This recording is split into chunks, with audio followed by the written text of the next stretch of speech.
ನಮಸ್ಕಾರ. ಇವತ್ತಿನ ವಿಡಿಯೋ ಮನಮೋಹನ್ ಸಿಂಗ್ ಪ್ರಧಾನಮಂತ್ರಿ ಇದ್ದಾಗ ಷೇರು ಮಾರುಕಟ್ಟೆ ಹೇಗಿತ್ತು ನೋಡಿ. ನಾನು ಡಾಕ್ಟರ್ ಭರತ್ ಚಂದ್ರ. ವಿಡಿಯೋಗಳ ಉದ್ದೇಶ ಕನ್ನಡಿಗರ ಫೈನಾನ್ಷಿಯಲ್ ಎಜುಕೇಶನ್. ಮನಮೋಹನ್ ಸಿಂಗ್ ಅವರು 26ನೇ ತಾರೀಕು ಡಿಸೆಂಬರ್ ಮೊನ್ನೆ ರಾತ್ರಿ ಅವರ 92ನೇ ವಯಸ್ಸಿನಲ್ಲಿ ನಿಧನರಾದರು. ಅವರು ಭಾರತದ 13ನೇ ಪ್ರೈಮ್ ಮಿನಿಸ್ಟರ್ ಆಗಿದ್ರು.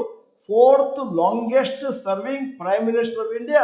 ಜವಾಹರ್ಲಾಲ್ ನೆಹರು, ಇಂದಿರಾ ಗಾಂಧಿ ಮತ್ತು ಈಗಿನ PM ನರೇಂದ್ರ ಮೋದಿ ಅವರಿಂದ ಸ್ವಲ್ಪ ಕಮ್ಮಿ ಸಮಯ ಅವರು ಭಾರತದ ಪ್ರಧಾನಮಂತ್ರಿ ಆಗಿದ್ದರು. ಆದರೆ ಮನಮೋಹನ್ ಸಿಂಗ್ ಅವರು ಪ್ರಸಿದ್ಧಿಯನ್ನು ಕಂಡದ್ದು as finance minister under PV Narasimha Rao as a prime minister. ಮತ್ತೆ was responsible for liberalisation the Indian economy. ಮತ್ತು ಇವತ್ತಿನವರೆಗೆ ಏನು ಭಾರತ ಒಂದು ಎಕಾನಮಿಕ್ ಸ್ಟ್ರೆಂತ್ ಅನ್ನು ಕಂಡುಕೊಂಡಿದೆ ಅದಕ್ಕೆ ಭಾಜಕರಾದರು.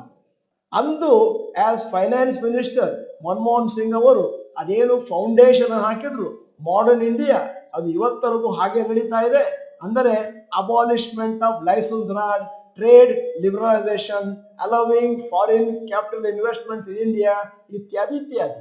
ಅಲ್ಲದೆ ಸೇಬಿಯನ್ನು ಸ್ಥಾಪನೆ ಮಾಡಬೇಕು ಅನ್ನುವಂತಹ ಸಜೆಷನ್ ಕೊಟ್ಟವರು ಕೂಡ ಮನಮೋಹನ್ ಸಿಂಗ್ ಅವರು. ಇದು ಅಲ್ಲದೆ ಮನಮೋಹನ್ ಸಿಂಗ್ ಅವರು ಇತರ ಪ್ರೆಸ್ಟೀಜಿಯಸ್ ಪೊಸಿಷನ್ ಅಲ್ಲಿ ಕೂಡ ಕೆಲಸವನ್ನು ಮಾಡಿದ್ರು. Member of the planning commission of India 1980 to 82, governor of reserve bank of India 1982 to 85, ಮತ್ತು leader of the opposition in Rajya Sabha from 1998 to 2004. ಭಾರತದ ಚರಿತ್ರೆಯಲ್ಲಿ ಇಂದಿನವರೆಗೆ 14 ಪ್ರಧಾನಮಂತ್ರಿಗಳು ನಮ್ಮನ್ನು ಆಳಿದ್ದಾರೆ.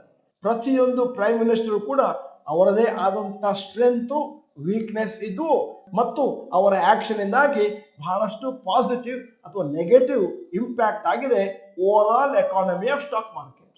ಬಹಳ ಸತಿ ಅಲ್ಲಿ ಇಲ್ಲಿ ಚರ್ಚೆ ಮಾಡಬೇಕಾದ್ರೆ ನಾವುಗಳು ಮಾತಾಡ್ತೇವೆ, ಈ ಪ್ರೈಮ್ ಮಿನಿಸ್ಟರ್ ಇದ್ದಾಗ ಈ ತರ ಒಳ್ಳೆಯ ಕೆಲಸಗಳಾದವು. ಆದರೆ ಸರಿಯಾದಂತ ಆರ್ಥಿಕ ಮಾಪನವನ್ನು ಷೇರು ಮಾರುಕಟ್ಟೆ ರಿಟರ್ನ್ಸ್ ನಲ್ಲಿ ನಾವು ಕಂಡುಕೊಳ್ಳಬಹುದು. ಈಗ ನಿಮ್ಮ ಮುಂದೆ ಒಂದಷ್ಟು ಅಂಕಿಅಂಶಗಳು. Stock market return under various prime ministers. Charan Singh ಅವರು 6 ತಿಂಗಳು ಪ್ರೈಮ್ ಮಿನಿಸ್ಟರ್ ಆಗಿದ್ರು. ಆ ಸಮಯದಲ್ಲಿ ಷೇರು ಮಾರುಕಟ್ಟೆ 8.65% ಮೇಲಕ್ಕೋಯ್ತು. ಇಂದಿರಾ ಗಾಂಧಿ ಅವರು 4 ವರ್ಷ 10 ತಿಂಗಳು 17.82%, ಹಾಗೆ CAGR ಸ್ಟಾಕ್ ಮಾರ್ಕೆಟ್ ಮೇಲಕ್ಕೋಯ್ತು. ರಾಜೀವ್ ಗಾಂಧಿ 5 ವರ್ಷ 1 ತಿಂಗಳು 21.19% ಸ್ಟಾಕ್ ಮಾರ್ಕೆಟ್ ಮೇಲಕ್ಕೋಯ್ತು. VP ಸಿಂಗ್ ಅವರು ಕೇವಲ 11 ತಿಂಗಳು, ಆ ಸಮಯದಲ್ಲಿ ಲೆಕ್ಕ ಹಾಕಿದಾಗ 108% ಸ್ಟಾಕ್ ಮಾರ್ಕೆಟ್ ಮೇಲಕ್ಕೆ ಹೋಗಿದೆ. ಮತ್ತೆ ನಾನು ಒಂದಷ್ಟು ಮಾಹಿತಿಯನ್ನು ಕೊಡ್ತೇನೆ ಯಾಕೆ ಈ ರೀತಿಯ ಫಿಗರ್ಸ್ ಬರ್ತಾವೆ. ಚಂದ್ರಶೇಖರ್ ಅವರು 8 ತಿಂಗಳು ಪ್ರೈಮ್ ಮಿನಿಸ್ಟರ್ ಆಗಿದ್ರು. ಅವಾಗ CAGR stock market -3.3. PV Narasimha Rao ಅವರು 4 ವರ್ಷ 11 ತಿಂಗಳು ಪ್ರೈಮ್ ಮಿನಿಸ್ಟರ್ ಆಗಿದ್ರು. ಆ ಸಮಯದಲ್ಲಿ 23.36% ಇತ್ತು CAGR stock market. AB Vajpayee ಅವರು ಕೇವಲ 15 ದಿನ ಪ್ರೈಮ್ ಮಿನಿಸ್ಟರ್ ಆಗಿದ್ರು. ಆ ಟೆನ್ಯೂರ್ ಅಲ್ಲಿ ಮಾರುಕಟ್ಟೆ ಜೋರಾಗಿ ಬಿದ್ದದ್ರಿಂದ ಅದು -95% ಅಂತ ತೋರಿಸುತ್ತೆ CAGR. HD Deve Gowda prime minister ಆಗಿದ್ದು 11 ತಿಂಗಳು ಮತ್ತು ಷೇರು ಮಾರುಕಟ್ಟೆ 14.67% ಅಪ್ರಿಸಿಯೇಷನ್ ಅನ್ನು ಕಂಡಿತ್ತು. IK ಗುಜರಾಲ್ 11 ತಿಂಗಳು ಪ್ರೈಮ್ ಮಿನಿಸ್ಟರ್ ಮತ್ತು CAGR 0.6%. AB Vajpayee second term 6 ವರ್ಷ 2 ತಿಂಗಳು, ಆವಾಗ ಷೇರು ಮಾರುಕಟ್ಟೆ ಮೇಲಕ್ಕೆ ಹೋಗಿದ್ದು 5.19% ಮಾತ್ರ. ಮನಮೋಹನ್ ಸಿಂಗ್ 10 ವರ್ಷ, ಆ ಸಮಯದಲ್ಲಿ ಷೇರು ಮಾರುಕಟ್ಟೆ ಮೇಲಕ್ಕೆ ಹೋಗಿದ್ದು 17.42%. ಮತ್ತು ನರೇಂದ್ರ ಮೋದಿ 10 ವರ್ಷ 7 ತಿಂಗಳು ಆಯ್ತು ಈಗ, ಮತ್ತು ಷೇರು ಮಾರುಕಟ್ಟೆ ಮೇಲಕ್ಕೆ ಹೋಗಿದ್ದು 11.43%. ಈ ಲೆಕ್ಕವನ್ನು ನೋಡುವಾಗ ಕೆಲವು ಏರುಪೇರುಗಳು ಕಾಣ್ತವೆ. ಯಾಕಂದ್ರೆ ಯಾವ್ದಾದ್ರು ಪ್ರೈಮ್ ಮಿನಿಸ್ಟರ್ ಶಾರ್ಟ್ ಪೀರಿಯಡ್ ನಲ್ಲಿ ಭಾರತದ ಪ್ರಧಾನಿ ಆಗಿದ್ರೆ, ಅಂದ್ರೆ ಲೆಸ್ ದೆನ್ 1 ಇಯರ್, ಆಗ CAGR ಫಿಗರ್ಸ್ ಒಂದಷ್ಟು ಹೈ ಅಥವಾ ಲೋ ಕಾಣಿಸುತ್ತೆ. ಯಾಕಂದ್ರೆ CAGR ಫಿಗರ್ಸ್ ನಾವು ಆನ್ಯುಲೈಸ್ ಮಾಡ್ತಾ ಇದ್ದೀವಿ. ಸರಿಯಾದ ಲೆಕ್ಕ ಸಿಗ್ಬೇಕು ಅಂತಂದ್ರೆ ಆ ಪರ್ಟಿಕ್ಯುಲರ್ ಪ್ರೈಮ್ ಮಿನಿಸ್ಟರ್ ಕನಿಷ್ಠ ಅಂತಂದ್ರೆ ಒಂದು 5 ವರ್ಷನಾದ್ರೂ ನಮ್ಮ ದೇಶವನ್ನು ಆಳಿರಬೇಕು. ಇಂದಿರಾ ಗಾಂಧಿ, ರಾಜೀವ್ ಗಾಂಧಿ, PV ನರಸಿಂಹರಾವ್ ಮತ್ತು second term AB Vajpayee, Manmohan Singh, Narendra Modi ಅವರು ತಮ್ಮ ಆಡಳಿತವನ್ನು 4 ವರ್ಷಕ್ಕೂ ಮಿಗಿಲಾಗಿ ನಡೆಸಿದ್ರಿಂದ ಒಂದು ಒಳ್ಳೆಯ ಆವರೇಜ್ ಅನ್ನು ಕಾಣಲಿಕ್ಕೆ ಸಿಗುತ್ತೆ. ಇಲ್ಲಿ ಒಂದು ವಿಚಾರವನ್ನು ನಾವು ಗಮನದಲ್ಲಿ ಇಟ್ಕೊಳ್ಬೇಕಾಗುತ್ತೆ.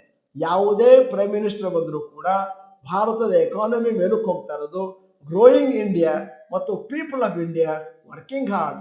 ಪ್ರೈಮ್ ಮಿನಿಸ್ಟರ್ ಕೇವಲ ಮಾರ್ಗದರ್ಶನವನ್ನು ನೀಡುತ್ತಾರೆ.